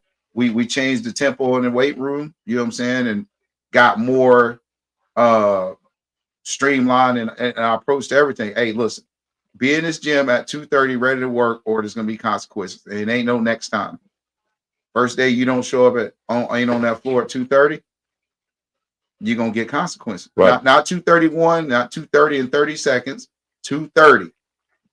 You understand? So setting tougher guidelines and requirements and enforcing those things too. I don't care who you are. You can be the star or whatever. You know what I'm saying? You don't follow the guidelines, you get consequences. Right. And when you start, treating everybody the same, and these guys that aren't playing, seeing that you treating these ones that are, the stars, the same way you treat them, same consequence, everybody's got to be held accountable. And I think that's what the biggest thing was. We held people accountable. Are the kids holding each other accountable? Absolutely. Do you see that? Absolutely. And when you were saying that about coaches cussing people out, shit, our kids will cuss you out. Mm-hmm. Your teammate will cuss you out if you're not doing the right thing. Well, that's kind of what you want to see, though. Absolutely. That leadership on the field, man, we're not playing. Coaches aren't playing. The kids' mindset has changed big time since we won. Thanks, bro. They like Coach Clark said, we had to remind them early on the season ain't over yet. We're taking our lumps and bumps right now, but we can turn it around, and there's a bigger goal at the end of the year. Everybody seems to have seen teams start so like Orlando's a Pittsburgh fan. I've seen Pittsburgh teams start slow and wind up winning Super Bowl. It happens. I mean, you just got to keep fighting them, keep stacking days, believe that change is gonna come, and you keep working towards it. It will come. Oh, boy, right. Here we go. Pittsburgh. Open that can of worms. So Pittsburgh. Well, we ain't even want to talk about that. I ain't even see how you did. You see how you did me hard. I ain't even say nothing. You the one to start talking about it, bro. I ain't even say nothing. You open up the can of worms. But we're gonna let that go, man. Yeah, we're gonna let that go. Yeah, we let it go. We'll see what happens tonight. Yeah, man. I thought we had where Coach Tony C at, man. I thought he had a little segment or something you guys wanted to talk about. So a few athletes. Yeah. Do we still got that on the table? I didn't hear back. I mean, we still talk about it. Hawk might have some of that information. I thought Tony was gonna have it. So, Yeah, I thought he had the keys. Yeah, but Hey man, but listen, man, we looking forward to it. We coming down to it. We got Catholic and then we got Independent. So man, you know, Mm-hmm. here we go. Getting playoff. Yeah, crunch time now. What about this? The whole. What do y'all think about the when I tell you what's the expectations when you play a 3-18 versus a 4-18? Do you expect some level of competition I do. I versus mean, versus let's just say like for example, like a Huff in West Charlotte. I went to that game yesterday. Mhm. Then you had you just a few 3A versus 4A games that was out there. What's the expectations as far as the level of competition, or competitiveness? Um, is it supposed to show a huge difference within the game, or because now this year so far, some of the games that I've covered or watched, you see the 4A team is just blowing the 3A team out the water. Mm. Where'd that come from? mm, Have you guys I faced think that? maybe. No, Say, I would say I don't know. Maybe you talking like for the West Charlotte West Mate situation. But now I've seen other schools, different places like a Dudley or maybe a Chris or whatever, who play 14 and beat them. So I mean, right. Yeah, I think that's a demographic thing, right? Right. Like yeah, if you say a 3A to 4A for Charlotte school, that's going to be a huge difference because the enrollment number is different. But if you say a hmm 3A, like he just said, like Crest and all these other schools, that's a different type of 3A, in my opinion. You know, because they don't have the numbers to qualify for 4A. That's all that is. Right. hmm So in other words, Yeah, I don't so in think. other words, it should be a competitive game, regardless I whether. think so. I think so. Yeah, I think so. I Okay, think it's down to coaching and players. I don't think. I ain't gonna say I'm controversial saying this, but I mean, look at the makeup of West Charlotte. Look who all that came in through the portal. I mean, why shouldn't they not be able to play 14, play against 14? Mm-hmm. They You got said, quite a bit of 40, the 40 Port. kids coming. I mean, huh? You Yeah, the said the portal. Yeah, Portal in high school. yeah. Yeah. Crazy. Oh, hey, listen, man, we got a lot of chambers refugees on a lot of schools out here. So I mean, um, The Wow nah, Wow. Yeah, man. yeah, On every level. yep, Crazy. on every level. Yeah, Yeah, man. I just thought that even like I just seen some, and the excuse is we're 3A, y'all 4A. Nah, I don't think you can. And I don't think. nah, I ain't buying that. Yeah, I ain't buying that. I don't I ain't buy that buying. either, bro. No, Yeah, I'm buying it. You got to compete, bro. Yeah, you gotta, I yeah, don't. you gotta play. Yeah, You got to be able to compete. because if And that was the case, they wouldn't Mhm. even schedule those games. and when another Right. question was, when does a rivalry? When is a rivalry no longer a rivalry? Let's just say, for instance, I watched. Let me see, who's it? Huff beat the living crap out of Chamber this season, 50 something Yeah. Yeah, to that was ugly. whatever it Yeah, is. a whole And lot. they said that was a rivalry. That was one of the big. I don't think it's one of the biggest rivalries, to keep it real. But is that no longer a If it happened rivalry again next, when you well, get see, beat like? but that's only with this one year it happened. So That's what I'm we saying. got to see how it be like next year. Has it been consistently been like that, or they have some No, bad? no, just Nah, this is this the first time this year. So over how Nah, many first games? time this year. Over how many games has this happened? this was only one game, and that was this year. Oh, I'm saying how many times they played, like to say that's a rivalry. They played No, 10 times, 20 I don't times. think that rivalry was. I think that rivalry was So something created has, maybe like 3 years. oh, cause so that's not 3 years real ago. rivalry. So they really don't. That's not We talk about some you talking historic about like rivalries like a Butler Butler and Indy. Independence. Oh, yeah, Um, West Mac. when Well, I think that Hub Chambers probably started back when they had Yeah, Power and they had Evan yeah, Pryor and all them. So it's been going yeah. on about maybe 7 years now. Huh. Is it that long? Yeah, it's been yeah, about yeah, it's been about that long. I mean some tradition Yeah. behind. just a couple of years. I just can't. Yeah, nah, it ain't no Chevy Chris Butler Independence. Nah, it ain't that long. It ain't dead. But Like, so I saw like they had a in the Palisades and Olympic. You know, they kind of called that some kind of battle of. mhm. So that's going to kind of be like a new rivalry. Right, right, They're yeah. each other's back. Right. Yeah, I You can know, see that. So, you know, but they, you Mhm. know, history, but you know, that's something brewing in the making. And then you got the Mallet Creek Huff. Yeah, yeah. So That's a big rivalry. And Chambers, Mallard Creek. I mean, Huh? Chambers and Mallet Creek has been a mhm. rivalry, but I think it's more Mallet Creek Huff. I think that's a bigger rivalry. yeah, I think. I think the You think rivalry so? down the history. Hmm. Hmm. That's got to be a history I don't behind it. know. I don't know about that.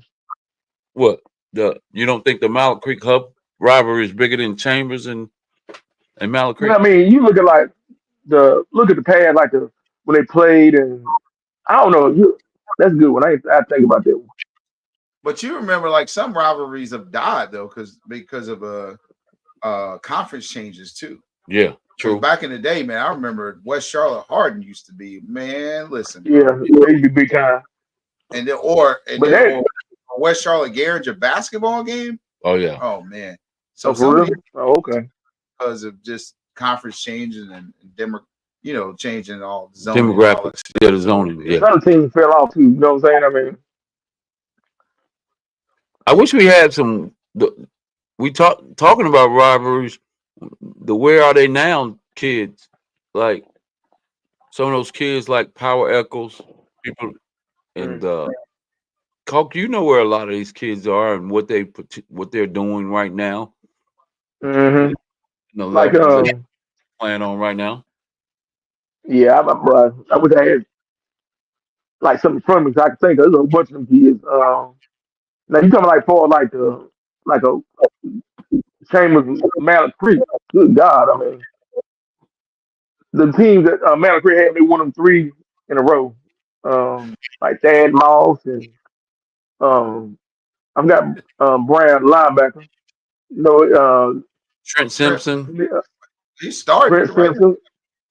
He's on the Ravens. Well, Jaden Davis, Eagles. Um, there's been a whole lot of them, man. Like Powell. This is last year Carolina.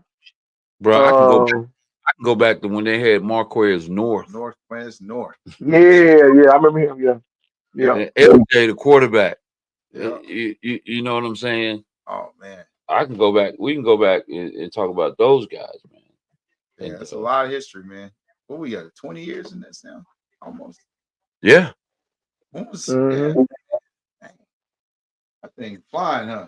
What was Betty's for? 2005? 4. 2004? Yeah, Man. So 20 years. yeah.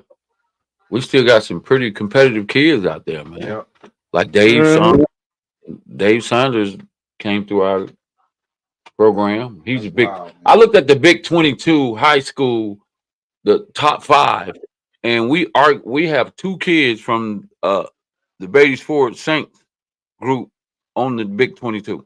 Mm, Katie Cotton, Katie, hmm and Dave Sanders both that's dope. played That's in good, the man. Big That's 22. good right there. Yeah, that's big That's time. real good. That's big time, bro. That's huge. Top That's 5. huge. So since we don't have that list, right? And we kind of mentioned a couple names, right? That from youth ball is this, we've seen, make it through the ranks. Let me ask you this. When you see a kid in youth ball, right? When you look at him saying, man, that kid has it. What is it? What is it that you see that you say, man, this kid's gonna go far? Now you can't predict anybody's gonna go pro or Division 1, but you can say this kid's probably gonna have a really good high school career and possibly go to college. How early do you see it, and what is it that you see? Yeah. Mm. To me, uh, I think it's really about their passion and their work ethic. Like hmm early on, when you see a kid early on at, let's say, and I think we talked about this before. Mm, I think early on, let's say at 10 years old, right. you see a kid that works out by himself. Mm. Right. Like he just want to get that work by himself. And I can only use my kid for an example. My kid was played several different sports, you know, Mm. at 10, 11, played basketball, he played football. He hated track, but he should have ran track. But but it's this work that they put in Mm-hmm. when it's not practice. They Right. always like my son was always in the yard, man, Mm. hooping, either hooping, playing basketball. I'm talking about out there by himself or Mm-hmm. training with his brother in the backyard. Mm-hmm. And then you see it on the football field. Like some of the stuff that you might have witnessed him doing, you see it on the football field. Mm-hmm. Translation. Right. And then other kids, not let's say not my son, with me being in youth football for so long, it's the kids who constantly call you, picking your brain. Coach, where can I go find um, somebody that has my plan? I've had kids that call me and ask me, who do you think my game is like? I want to go look them up on YouTube. They'll call you at 11 o'clock at night. And they on YouTube and they want to look at him and study his craft. You know what I'm saying? And then they bring it to the football field and they'll tell you, Coach, I watch Peter Warwick do this. I watch, you know what I'm saying? Whatever, Emmitt Smith. Mm-hmm. And you think that's kind of the style. I kind of like his style. It's the kids that study the game. Like you got some really young kids that'll actually sit down and study the game, man. Coach, like Mm-hmm. I got a kid, for instance, named Xavier Edmonds. He's running back for Mallet Creek. Young kid, Batman. Call him Batman. That he's different. Hey man, I knew that kid had it, bro. Like I did. That's when I saw him. He was just, and the thing about it, man, is just you could see his passion, you could feel his passion, and man, he was having. This kid always had fun. Mm-hmm. He always had fun doing what he was doing, bro. Right. And he had that twitch. He made it look easy too. Yeah, I think he had that twitch, man, and he made it look so easy. And I used to still tell him, man, you got so much more to learn. But when you tell him that, he want to know what it is that he needs to learn. Like he'll call you, Coach, I heard you in practice today telling me that I wasn't doing this right and I need to learn how to do this and this. And where do I get that information from? He'll dial it back. Like he might not say nothing in practice, but you're gonna get that call. Mm-hmm. Those kids right there, man. Those kids right there. Those they special, man. Sometimes it ain't what they do on the field, man. It's some conversations that you have late night with these kids, and that tells you this kid is dialed in, man. This kid's got that passion, and then you see that twitch that they have on that field, man. Yep. So they're IQ too, man. What? Yeah, IQ. Yes. Yeah, that's super important. Like they go back to what y'all saying earlier about the difference between kids liking it and loving it. Right. When you see somebody like early, they got a passion, wants it real bad. That's the difference between being great and being average. You know what I'm saying? That's why I see like you talking about with Book. I seen that with Book, KC, Hollywood, James. I seen it with Bubba, Jordan Thompson. All the kids basically changed. But even like Saquon and went to he wound up going to Hub.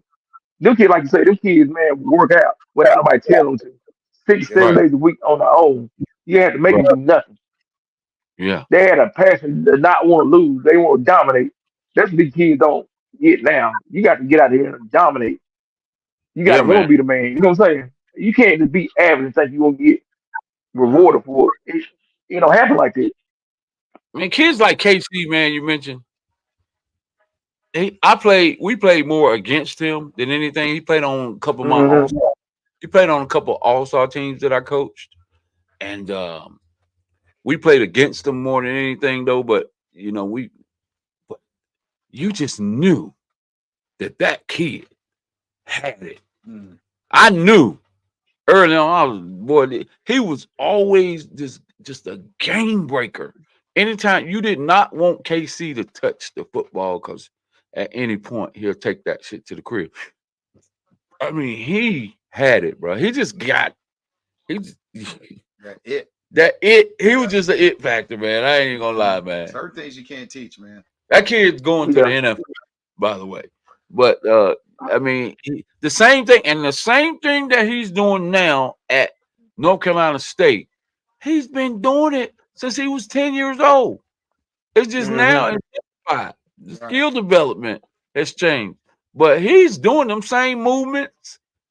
That you know what I'm saying? That same explosion that he has, and that same quickness and top end speed and power. Man, KC been doing that since he was 10 years old, man. 10 years old. Yeah. So you can reckon you See it early. You can kind of see it early on some of them kids that might be D1. Yeah. You can see I'll say, man, my thing is I can tell just by their demeanor, a lot of their demeanor. Mm-hmm. Like they ain't out here goofing off, man. They look when you talk to them, they look you in the face. They don't make excuses. They just say yes, sir, and Period. get back to work. No excuses. And they ain't they first in line. You know what I'm saying? They line, give me 4 lines, and I got a line. And when the kids, his teammates start getting in that line without questioning it, that's his line, that's the leadership quality. Yep. Right? Like there's certain guys, you know what I'm saying? When I say give me my 5, that's my signal. We're getting started. Give me 5. Mm-hmm. Guys is gonna be in the front every single time. And there's certain kids that the team expects to be in the front every single time. There you go. You know what I'm saying? So some kids has got that intangible, man, that leadership quality, and kids gonna follow them because they put the work in. Right. Those are the ones that make it, man. Those are the ones that make it. You know. Tell y'all a quick little story right quick. Back in 2013 when I started doing that, Chris lost state championship. I think the Southern Durham. They let them come back. It was up by 21 points. Let them come back. Their team was like 9th grade, 10th graders. They was so pissed off by that loss and so hungry to revenge themselves. They went 2 years without losing the game. And what stood out about the kids was at the end, after they won a second state championship, they were still mad they lost that first state championship. Wow. They went 2 years, 32-0. That 1 year, 14, their defense didn't give them like 5 points a game for the whole year. From 1 to 16, they gave up 5 points, dominated everybody. But they still mad about losing Southern Durham. That's a brother. Wow. Yes. They came together and destroyed everybody. I guarantee you a lot of those guys are still friends to this day. Yep. Oh yeah, they all feel cool. Yeah. That's something that's special, man. That's a family. That's not just a football team. And I don't think people understand the importance of being a unit, a family, not just a team. Right. You know, I mean, if you only have association with people when you see them at practice in a game, then that's not a real team. Yep. They're not a team. No, not. No, it's not. You do a study on any championship team. Like I listened to that podcast with it was Derrick Henry, and I think it's Marlon Humphrey, the DB from Baltimore that played at Alabama. Okay. They were talking about how now that team, man, like all 22 starters went pro, and that's like for 4 years, but they all was real tight with each other. That's what they kept talking about on their house. All of them hung out with each other. All of them cool. Like Furby would tell the guy, tell him Butler. It's something about, man, camaraderie, like a brotherhood. Yes. It's hard to explain, man. It's like we the chamber. All them dudes are cool with each other. Man. Most of them hung out together. Yeah. Well, it's like this. If you were walking down the street with one of your homeboys that somebody you had class with, right? And you was walking down the street, the other dude besides your brother. Right. When shit go down, who you going to help first? Period. Right. Somebody association with or your brother. Right. You see what I'm saying? So when you got a brotherhood, you guys are fighting for something way bigger than just a football game. Right. You fighting for each other, man. You like, I got your back. I got your back means something totally different when you talk about your brother and you're talking about a teammate. Right. And once you get kids to buy into that brotherhood, man, because now, just like any other relationship, because it's a relationship, it's a brotherhood. You don't want to let them down. Exactly. You hold yourself to a certain accountability to that person. You know what I'm saying? And then it's vice versa. When we got 11 guys on the field that's holding each other accountable and you know what I'm saying, that want to be held accountable to do their job, that's hard to beat. Yeah, man. And that's always my message to my kids, man, is, and I always, this message, I've been sending this message out for a long time, man, and you hear it. It's play for the guy beside you, man. Oh, that's what we say. Forget about forget about yourself. Take yourself, the selfishness of yourself out of it. Take that out. Play for this guy beside you. Play for the guy behind you. Mm-hmm. Play for the guy that's going to war with you, that counts on you every play. And building that trust. And I always tell my kids, you got to trust. When when you get on the field and that defense get on the field, man, and you look around and you that middle linebacker, and you look around to your left and you see that that outside linebacker, and you see that other outside linebacker, and you look back, you see that DB over there, you see that safety, and you see them other 10 guys, and you know I'm going to war for these guys. Absolutely. Because these mother jokers been getting it in practice. Yep. They've been, these boys, I trust these 10 guys that's on the field. I'm going to war. I ain't letting them down. Yep. I wouldn't be where I am right now as a starter right now, the quarterback of this defense, that middle line, that Mike Backer, if it wasn't for these guys. Right. I wouldn't be who I am. So I tell my guys, man, I'm gonna tell you right now, I got a group of guys, and this ain't about me, but this middle school team that we have right now, hey man, something special about these kids. Hey, listen, I said this about the class of 2023 with Bubba and Jordan and Casey and my son and Christian and all these Hollywood, Robert Dillingham, and I can't even name them all. Lil Mo in East Carolina. I'm telling you, it was something special about the class of 2023. One of them's in the NBA. The rest of them are on the verge of possibly being NFL athletes with KC right there. He's the one closest one. You know what I'm saying? Then you got all these other D1 athletes playing. I'm telling you right now, these kids that I got on my middle school team remind me of that group. That's strong. And I'm telling you. Good, man. And I'm telling you, we got some boys. And I gotta give them kids their flowers. We bust our ass in practice. Okay. We push hard. And they looking at us like, give us more. You know what I'm saying? We got a good group of kids, man.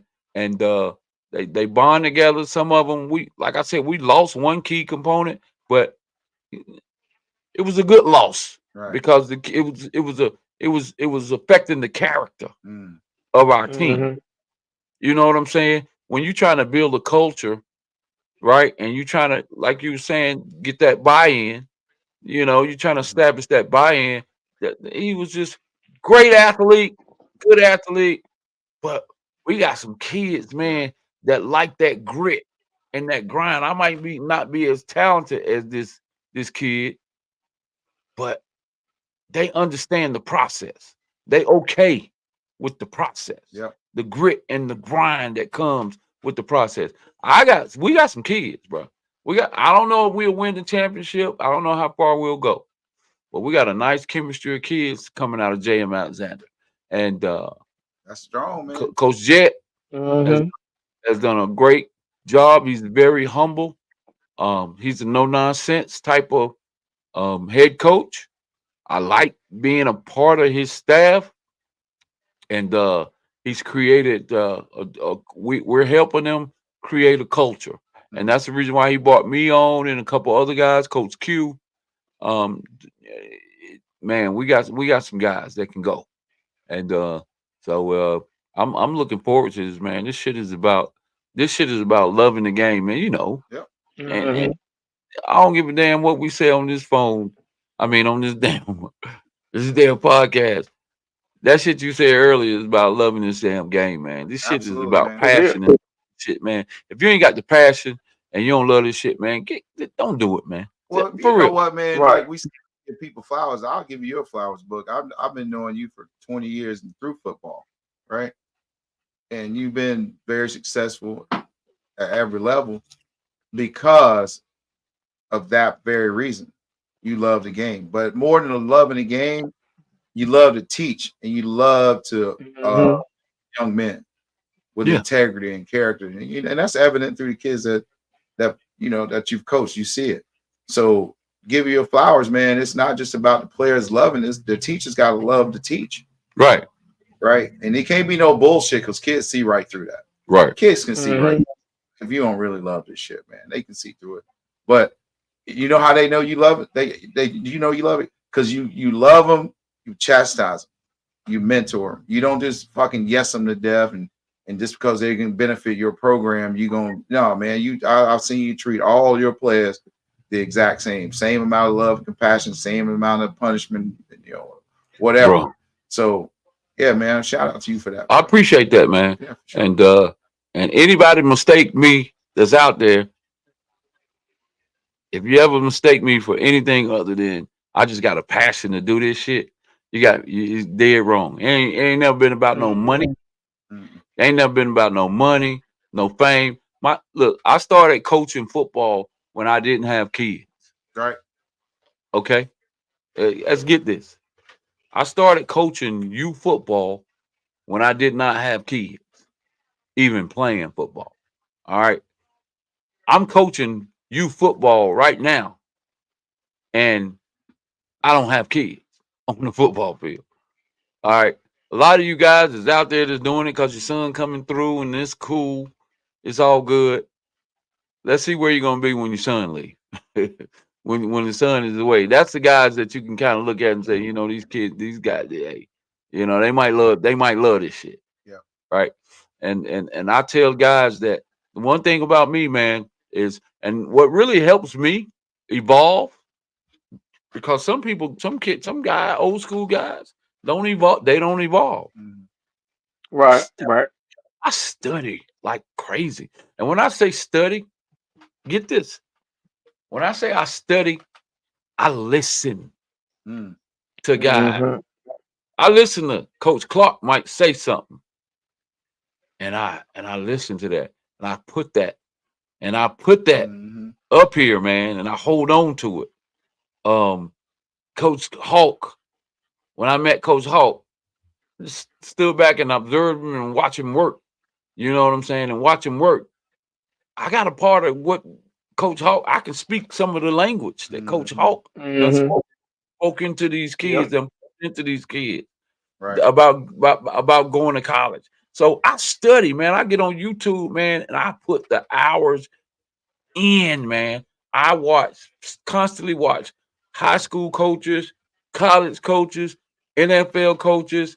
I study different offenses, different schemes. Listen to some of these ex-athletes' mental health and where Right. they came from Mhm. and how they kept themselves mentally prepared to do it all over again. After the season over, do it all over again. Yep. It never The stops. the adversity that you face, the Mhm. adversity that you hit, Mm-hmm. and how to recover from it, how to replenish. I listen to you talk about how what kids need to do to replenish and get ready for the next season. Mm-hmm. I study this shit. That's why I evolve. All the different offenses, these Mhm. new offenses, Oh yeah. I filter that shit like, Yeah. no, yeah, they got this new popcorn little ass bull crap offense. I ain't running that. Right. That defense, nah, I'm good. I might implement some of it. These 3-3-5 defense that pop up, this RPO zone, RPO offenses. You know, I might take a little bit, away from that, but I study the game, man. And then I just love it. And then the last part of it is the gratification that you get from sitting in the stands Mm. on Friday, Mhm. on Right, Thursday or Friday. right. That's the last part of it. Yeah, boy. Being able to say, I knew it. I knew it. Seeing 5, 6, 7, 8, 9, 10 of your kids out there competing.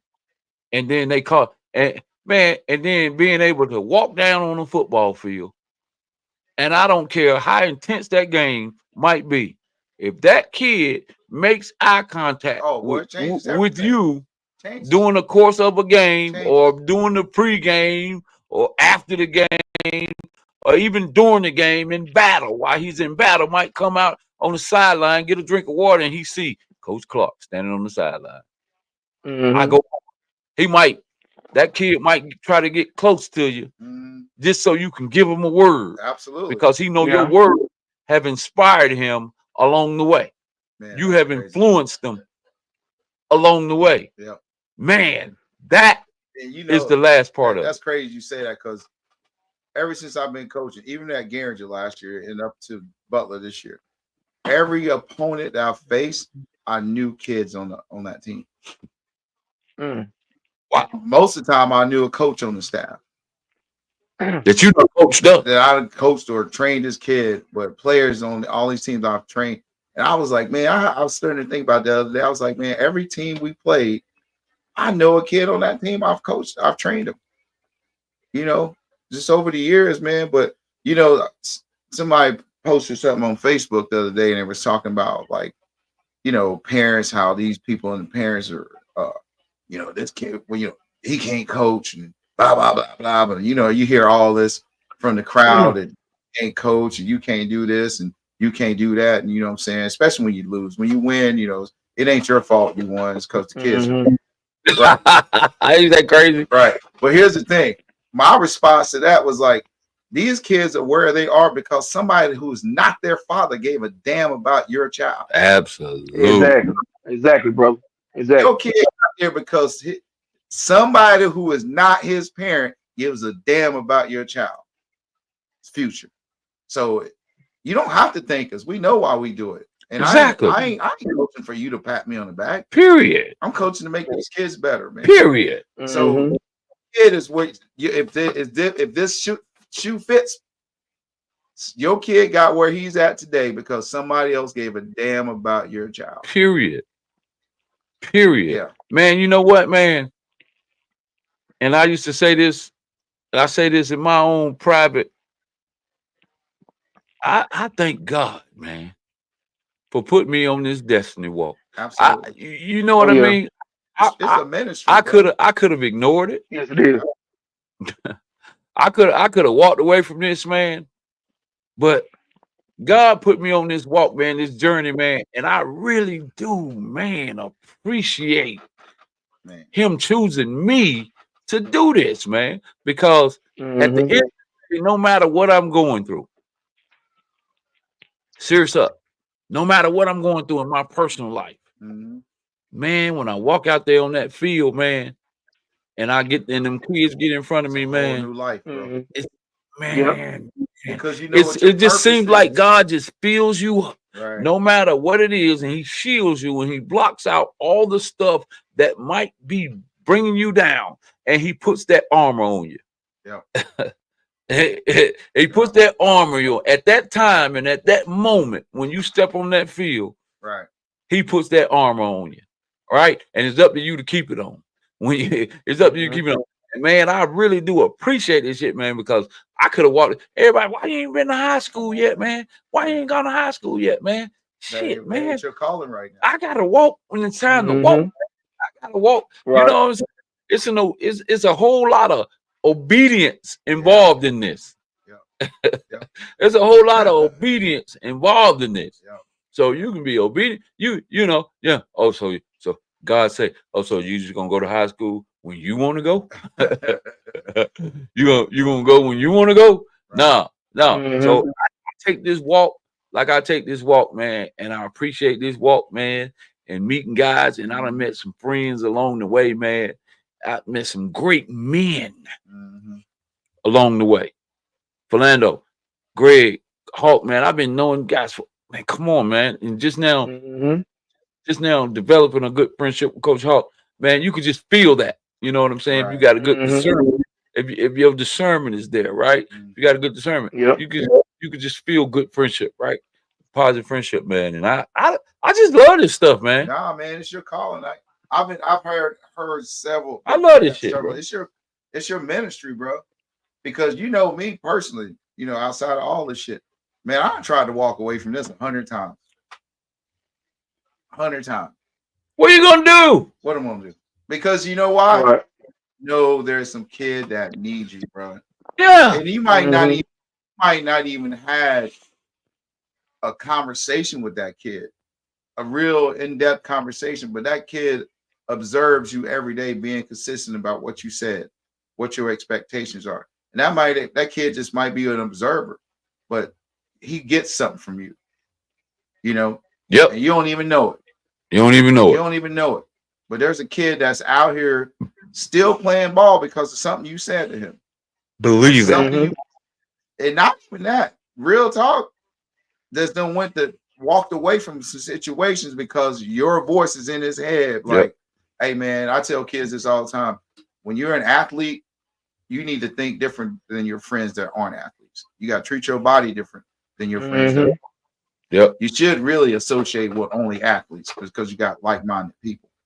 And I had a kid, man, and one of the most proudest moments of me, man, when I was coaching at Guernsey last year, this kid came up to me and said, Coach, man, I'm so glad you guys are here. Because if I wasn't at practice today, I probably would have got shot.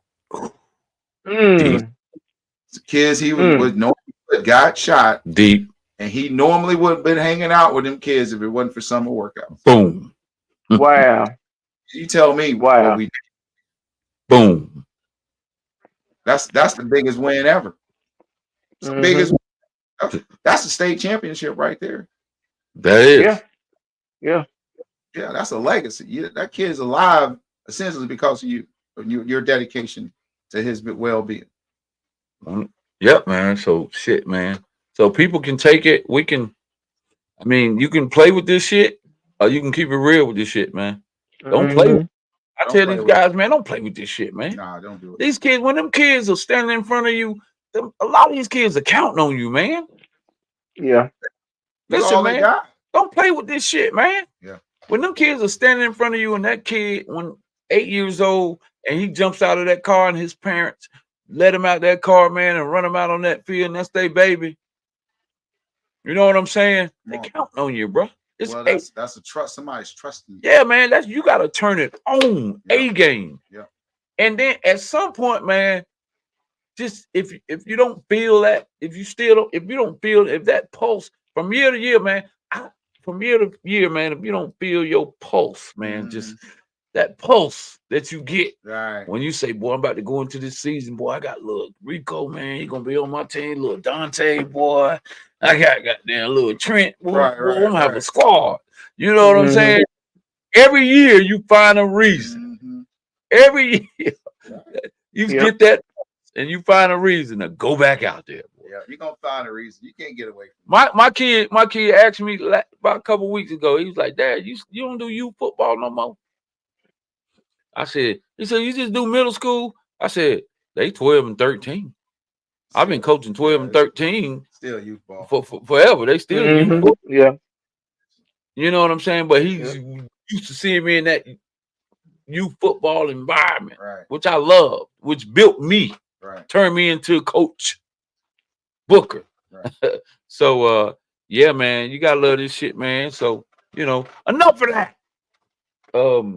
What else we got? Damn, Tony C, hey, Tony C. What Tony C doing, man? Y'all, where you at, man? Because he's supposed to, we're supposed to go over some of these where are they now athletes, man. Yeah, man. Where are they now? That's gonna be the next segment. Where are they now? So next segment, we're gonna go big on. So we'll talk about because we're gonna in middle school football. Me and Coach Washington is gonna build his all conference team. Middle school, first all conference. Who makes the all conference for the first time ever, right? So we're gonna do the kid, the up and coming kids, right? And then we're gonna do where are they now? Mm-hmm. And then I like that. we'll focus on those topics. Man, that could be a whole show right there. It is a Oh whole yeah, there's show. a whole show, man. Show. Yep. Yeah, where are they now? And we're gonna talk about kids because some of these kids are on a path. Some of these kids have taken a path from juke from getting a D1 scholarship, going to the D1 university, back down to JUCO, Mhm. and Mm-hmm. then coming back up, and then emerging Maybe. out of JUCO. So we can talk about the paths that Yeah. they take to emerge and get back. Man, I Yeah, we got to saw talk about your boy Crouch from Harden. article about Yeah, Crouch at the Johnson top Smith. was it top 10 rushers in this North Carolina history. A kid from Mountain Allen was there. Yeah, Yeah, Bird. Yep. Rob Bird. I mean, number 9. I think it was number 9 in the history of North Carolina. Elijah Bird. Elijah Yeah. Bird. Nah, I coached him in Mount Allen. Yeah, I know. That's why I mentioned it. Yeah, I remember that when I was out at Mountain Allen that year. Yeah, I'm like saying that's like, where are they now, man? Man, listen, in the record books. That's what Yeah, in the record book. That's scared to lie. I'm about to get him on the podcast. When night we do it. Let's get it, man. That'd be dope. Yeah, man. That'd be dope. Yeah, let's start getting some guys, and then we'll maybe get some guys out on the podcast, man. That they can sit in and give us some perspective on even what they do. Coach, you got some connected college guys. You know, we'll talk about. You know, we'll get some college guys on here and pick their brain on what they see. You know, and what they look for. As we continue to touch and develop in these kids, what are they looking for in a kid, man? So we got a couple of different segments, man. We're gonna keep it going, man. And listen, check it out, man. I like to thank once again, everybody who decides to sit in and listen to our content. Man, we're just some guys, man, that love doing what we do, talking about athletes, talking local sports. And then, believe it or not, man, you find guys like us, who you didn't know. How did that kid get to Alabama? How did that kid get to Carolina? How did that kid get to Clemson? You got him sitting right here. Coach Chris Hawk inspired and gave him the insight on how to get there and the things that he need to do to get there. And you got Coach Clark, who's a strength and conditioning coach, man, and has his own thing too, impact culture. And he done plugged into football. He done stacked a lot of kids, man. Talking about muscle now. And but the one thing I do know about that, when you come to impact culture, man, you ain't got doggone just gonna be in there lifting no weights. This man is gonna put something on your brain. Absolutely. I done seen the videos, and then I just know this cat for 20 years already. So you ain't gonna just get stacked. It's a mindset, brother. Mentally, I mean physically, you're gonna get stacked mentally as well. So, man, we're gonna get back with you and on the line sports media, man. We're gonna continue to do this thing, man. Impact culture. We're gonna continue to do it, and y'all just plug in with us, man, and we'll keep you informed on things that we know that's going on in the community, what's trending. Athletes that we need to talk about, topics that need to be discussed, because a lot of we got a lot of people that hide behind these topics. We bringing everything right here on the line sports media, man. I appreciate you guys coming out, man. Another good show, man, and hey, good luck to you guys next week. The cameras are on, man. That's right. Cameras are watching. We ready. Let's get it on. Appreciate you, them Butler Bulldogs. Bulldog. Yes, sir. All right, bro. We'll talk. Yes, sir. All right, fellas. Yes, sir.